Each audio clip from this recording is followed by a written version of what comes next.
Imagine a perfectly contained, highly documented, and entirely unexplainable extinction. We're essentially looking at a locked room mystery where the victims had literally everything they could possibly need to survive, and yet, none did. Welcome to This Explainer. Today we're conducting an autopsy on a society that collapsed completely under the weight of its own perfection. This was an experiment conducted back in 1968 by an American ethologist named John Calhoun, and it remains one of the most disturbing, fascinating, and honestly widely misunderstood scientific studies of the 20th century. What it reveals about humanity's future is a warning we really can't afford to ignore. Okay, let's dive into this. 8. That is the exact number of founders at the very beginning of the experiment. Calhoun took exactly 8 mice.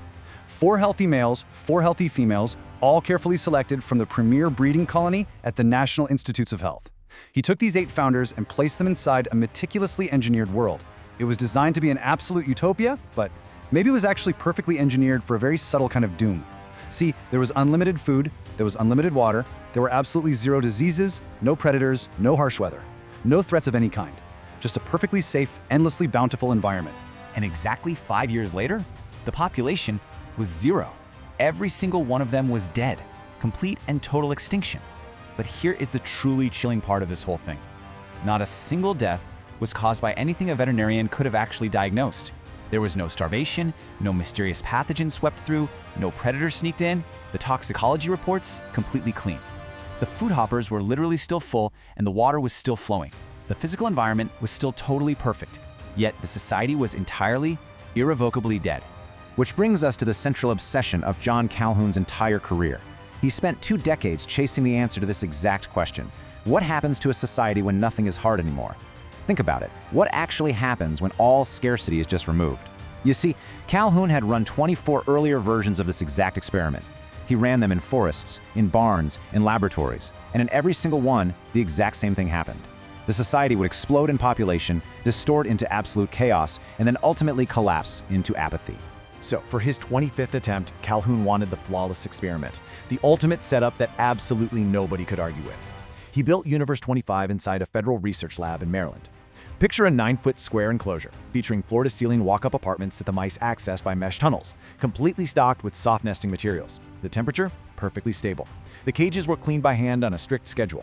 And based on the sheer physical space and the resources available, Calhoun calculated that Universe 25 could comfortably support around 3,800 mice.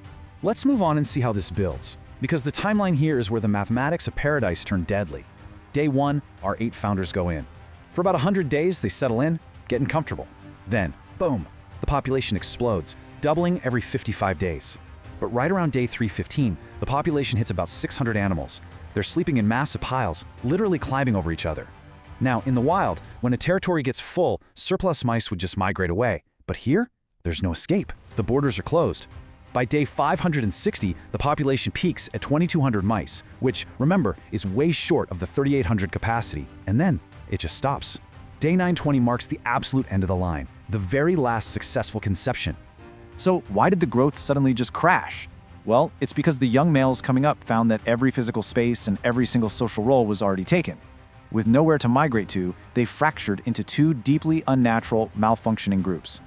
On one hand, you had the listless and apathetic males. They drifted to the center of the enclosure, just piling into pools of bodies. They didn't fight, they didn't court, they didn't defend territory. If they were attacked, they literally just lay there, absorbed the damage, and went back to sleep. And on the flip side, you had the exact opposite, frantic, hyperactive males who skipped normal courtship entirely. They moved at terrifying speeds, indiscriminately forcing themselves into nests, completely throwing the normal rules of mouse society out the window. Now, what's really interesting about this breakdown is this terrifying phenomenon Calhoun named the behavioral sink. This is where the natural instincts of the animals just entirely short-circuited. Remember, food and water were equally available everywhere in the enclosure. But the mice stopped eating alone. They developed this bizarre compulsion to crowd compulsively around just a few specific feeders. An empty feeder, even if it was overflowing with food, became completely useless to them. The sheer presence of others became so intensely wired into their basic survival actions that they would literally rather starve in a crushing crowd than eat in total peace just a few feet away. And as the males either completely checked out of reality or became violently hyperactive, the entire burden shifted to the females.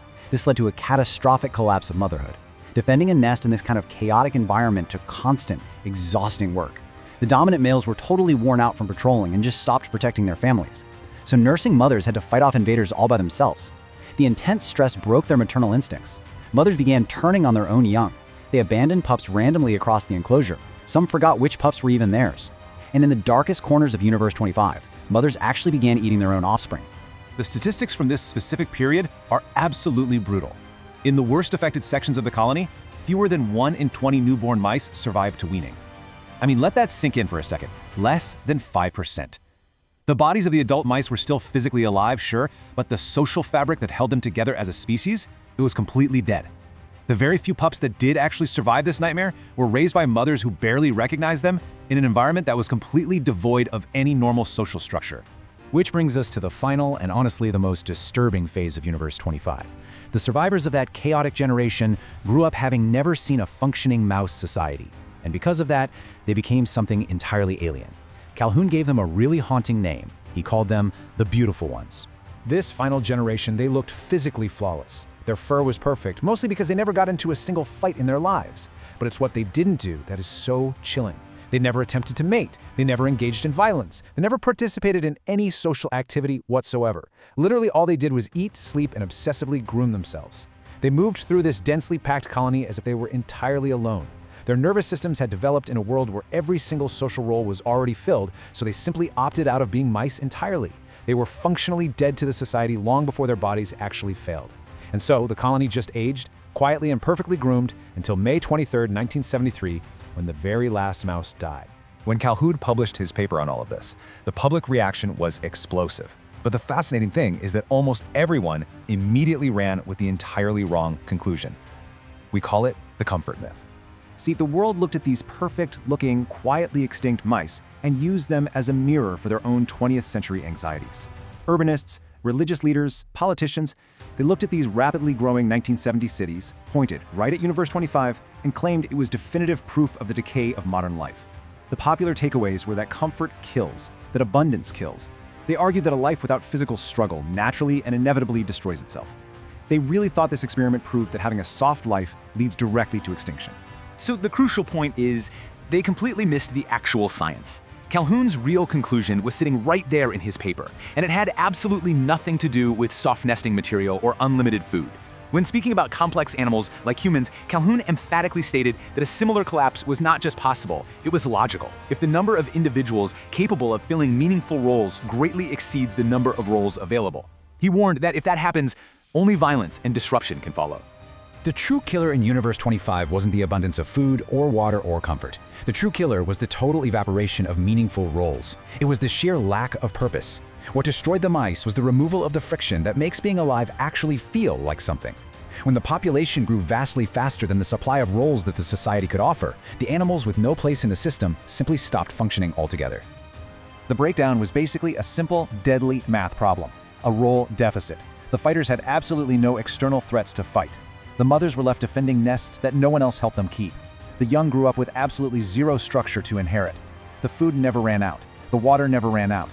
What ran out was the one thing Calhoun hadn't thought to engineer into the paradise to begin with, a reason to participate. When all the roles are filled, the structure that holds a society together just evaporates right into thin air. But here is the absolute most important part of this entire explainer, the part almost nobody quotes when they talk about Universe 25. John Calhoun was not a doomer. He did not believe humanity was destined for the same grim fate as these mice. In fact, he spent the rest of his career trying to prevent this exact type of collapse. He kept building new universes, changing the variables, frantically looking for the one thing you could put into a perfect world to keep it alive. Because unlike the mice, we actually have the ability to choose a different path. And this brilliantly illustrates Calhoun's ultimate solution for humanity. He called it ideational generativity. It's a slightly complex phrase for a beautifully simple concept. Calhoun realized that mice are entirely bound by physical space. When the physical roles are filled, they die. But humans, we have conceptual space. As our physical space contracts and things like automation or abundance make traditional survival easier, the only way forward is to build outwards, into ideas, into networks, into creating entirely meaningful roles that simply did not exist yesterday. We survive by continuously inventing new reasons to be here. The mice in Universe 25, they didn't have a choice. When their physical world filled up, their story ended. But we do have a choice. The autopsy of Universe 25 isn't a prediction of our inevitable doom. It's a massive warning about what happens when a society simply stops creating meaning. The data is still sitting right there. A perfect paradise, exactly 5 years, and a complete extinction caused by a lack of purpose. So the question for humanity's future isn't whether we'll run out of food or space. The real question is, as life gets more comfortable, what new roles will we build to keep our society alive? Think about that as you look around at the world we're designing today.